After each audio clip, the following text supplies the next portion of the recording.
All right, welcome to our 2021 Wildwood Platinum 167 RBKX. We're gonna start in the back bumper here. So we just pull that end off, reach in a little bit. We got your sewer hose in here. So this guy, once he's fully extended, is about 20 feet long. Just take note of those 2 ears and the adapter here. That's how you'll be hooking it up to your sewer system. Just pushing it back in, storing it in the bumper here just to keep any sort of stench out of the unit. And then just taking our cap here, pressing it back into place, and that's that.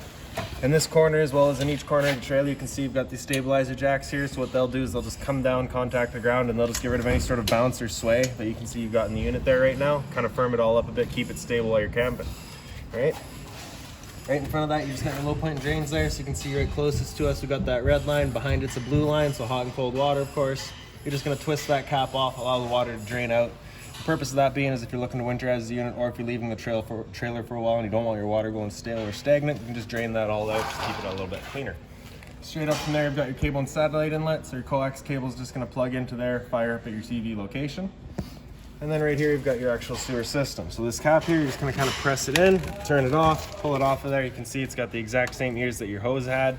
It's gonna attach the same way, just press it in, turn it, lock it into place.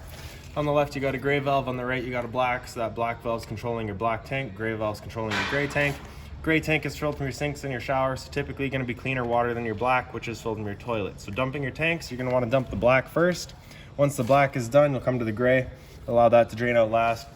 It just helps keep that hose that little bit cleaner, all right? Right here, you got your hot water tank. So you just got this keyway here. Line that up, pops on open.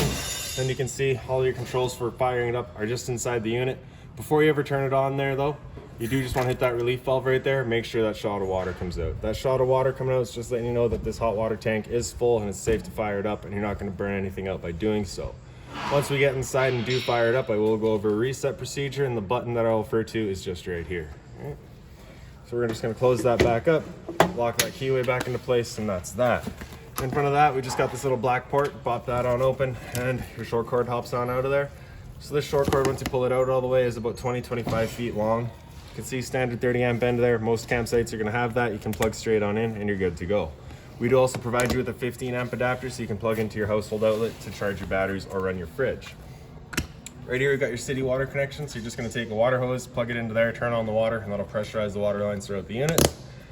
In front of that's your freshwater connection. So basically, you're just going to take that same water hose, stick that hose into there, turn on the water, and that'll fill up your freshwater tank. You know that tank is full once it starts spitting water out of that vent there, or just by watching the monitor panel inside. The drain for that tank is just right underneath here. So you just get this little white cap down there. Just gonna unscrew that guy, and you'll see it start draining out. All right, and there we go.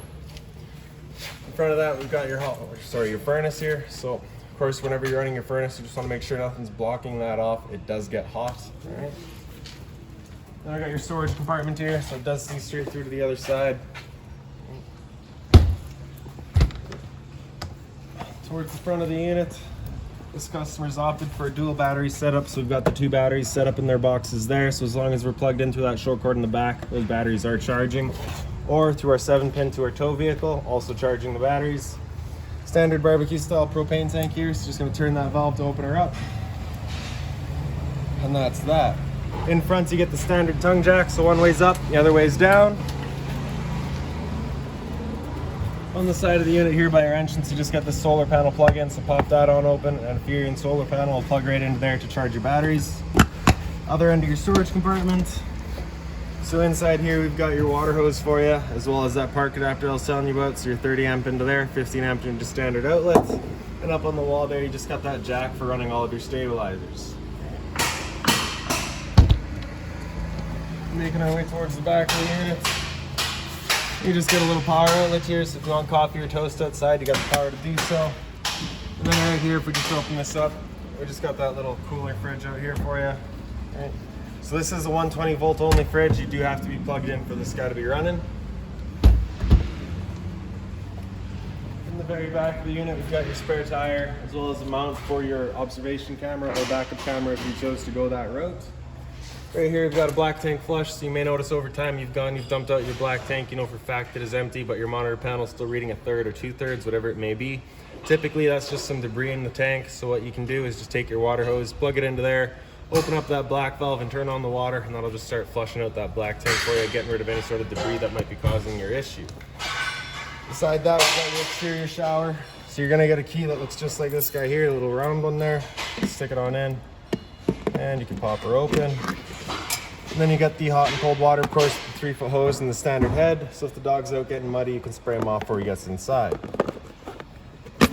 Alright. So now we'll just go on inside. So we got your assist handle here, so just up 90 degrees out, locks into place. Then you can just take your door, open her on up. It is on a friction hinge, so it just kind of sits where you leave it.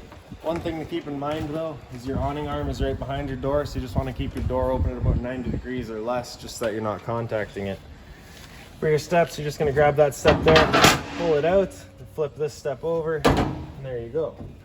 So when you first get inside your unit, right inside the entrance is your fire extinguisher, so of course pull the pin, point, and shoot. Straight up from there, you've got a USB outlet on the wall, and then we've got your monitor system. So this light switch on the right is going to do your awning light outside. The one on the left there does your light right above your dinette. The rest of the lights in the unit are just on their own little center push buttons. Hit those to turn them on. And then down in the bottom left here, you've got your awning button. So just press and hold out, and the awning will make its way out. So once that awning is fully extended, you'll just see a little white flap at the end come down, and you'll also see the black of the tube. Once you see that, you're going to want to stop.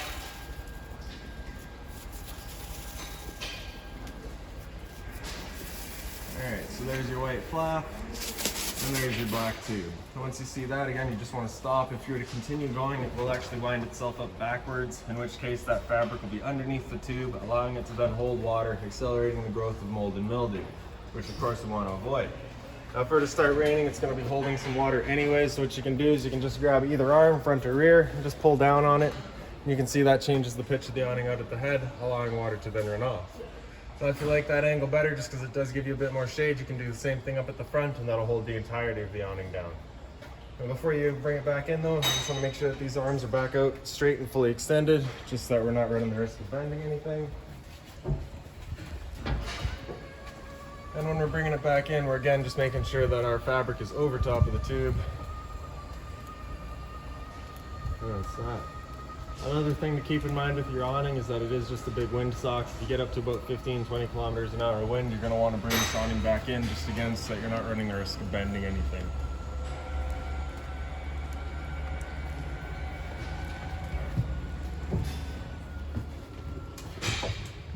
So that's that. And straight up from there on the right, we've got this red switch. So we've got that water heater. Turn that switch on, that little red light up there will come on, letting you know the ignition sequence will start.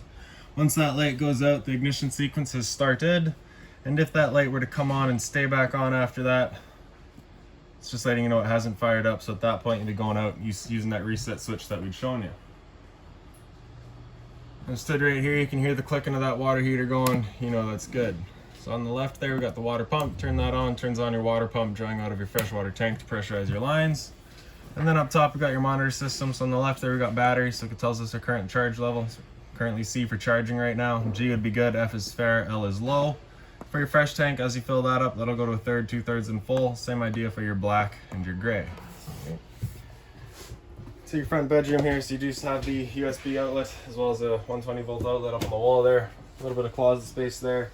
So you can see down in the corner, you just got that little wireless speaker there. So they do provide you with that just because they don't put a dedicated stereo in the unit. And then for your couch here, so you have the 2 back cushions there. You can just take those, throw them off to the side. Take our travel latch up on the side there. Pop it out. Then we can fold our bed down. Bring the mattress with us. There's your sleeping space. Right. Once we're done, we're just picking up the foot, pushing it back, putting that travel latch into place, and that's that.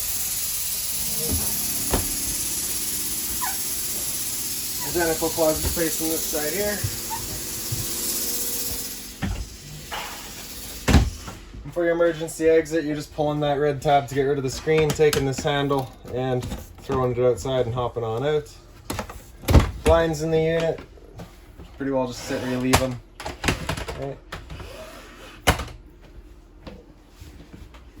And right up on the wall here, you do have a TV backer, as well as the unit being pre-wired for Wi-Fi. In the center here is your antenna outlet, so turning that antenna on is just that button there. You get that little green light letting you know it's on.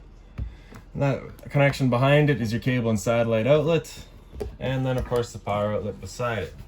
More USB charging and another power outlet there. Into the kitchen, and you just got your microwave here. It's pretty standard, just like home. Below that, we got your range vent, so a light as well as a fan here. So whenever you're running this stove, it is of course propane stove. You want to make sure that fan is on to evacuate any fumes.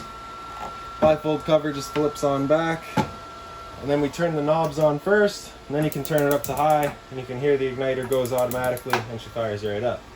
The reason I say that you turn the knobs on first is that's actually what activates your igniter. So if you turn that up, you're just leaking propane. There's no igniter there, right?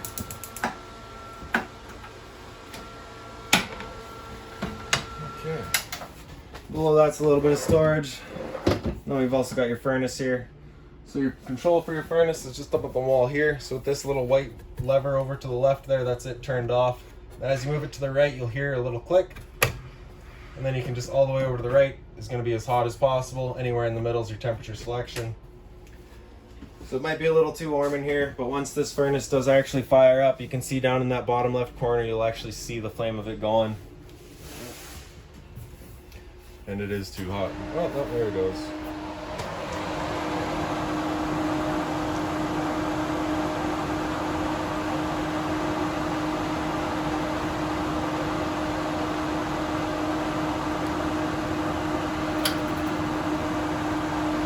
See that little glow there? That's all that you're looking for.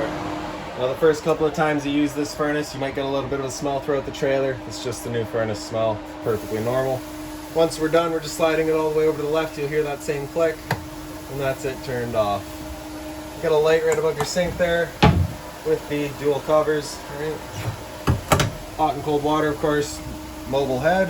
A little bit of storage above, and a bit more below. Just being mindful when using this storage compartment, your drains are just right there, as well as your water lines in the back there. Straight above our heads here is our smoke detector. Then right above my head here is your air conditioner. So you have this dial here with the two fan settings, so you get low and low, don't ask me why. And then you get the high fan. After high fan, it's going to come into low cool, so that's your low fan with cooling actually coming in. Same idea for high. Temp selection in the back there, you're just going to leave that on cold. Hot doesn't actually work. You do have a dedicated furnace for heat.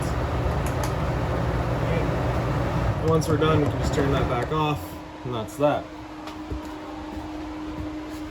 For the fridge here, you just get that one travel latch, open her up, that's that. 12 volt fridge, so as long as your batteries are charged, this guy is going for you. And the freezer up top. Temp selection in the back. Down below we got your converter, so just press the top and center, pops on open. All of your breakers on the left here. If a breaker would ever break, it'll sit in the middle, so just turn it off and then back on. And then on the right side you got all of your fuses. Up into the bathroom, lights again just on their own center push buttons. You get the roof vent here, so just turn that knob to open it up. Then you get the button in the back there to turn on the fan.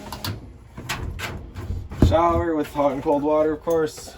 Get your medicine cabinet here with a little bit of storage as well. GFI protected outlets, so test on the left, reset in the center. Hot and cold water at the sink. A little bit of storage below, again just being mindful of your drains and your water lines. For the toilet, you just got the flush lever on the right there. Open her up, there we go. And then a little bit of closet space here as well. Right. And then I do believe that's about it for this unit. So if you've got any other questions on it, please feel free to give us a call, 204-237-7272.